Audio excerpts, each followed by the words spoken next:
These are every single one of the books that I read in 2025, minus one or two.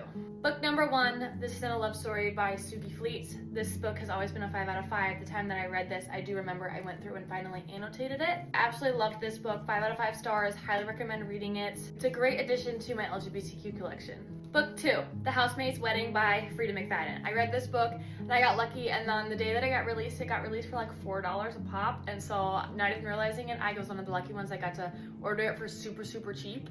Book number 3 was Where We Belong by Emily Giffin. This book actually I kind of really enjoyed. I wasn't expecting myself to enjoy it as much as I did. I think I gave this book a 3 out of 5 stars or a 4 out of 5 stars, something like that, but it's like family found. Of my older books, I liked this one. King of Greed by Anna Huang. I think I give this book a 4 out of 5 stars. Anything that I read by Anna Huang, I absolutely adore and love, so I definitely was not disappointed. The Perfect Son by Frida McFadden. I was in this little bit of the Frida McFadden kick for a while, which actually helped then when the Housemaids movie got released. I'm super excited to go and see that. Satan's Affair by H.D. Carlton. This was the spin-off series to one of the characters in the Haunting Adeline series. This book specifically followed around, I don't remember her name, but she was my favorite character from those 2 books I do remember. So I thoroughly did enjoy this book. It was a fast read. Powerless by Lauren Roberts. This is my top book of 2025. That I'm just gonna say it right now. Top book of 2025.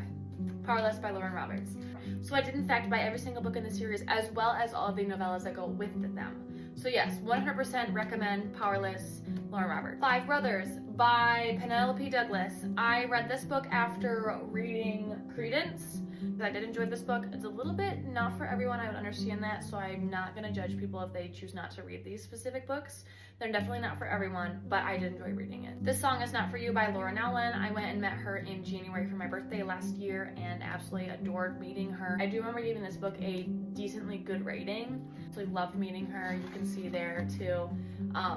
She said my book. The Love of My Afterlife by Kirsty Greenwood. I read this book while I was on vacation. I thought it was very appropriate for sitting on a beach and reading.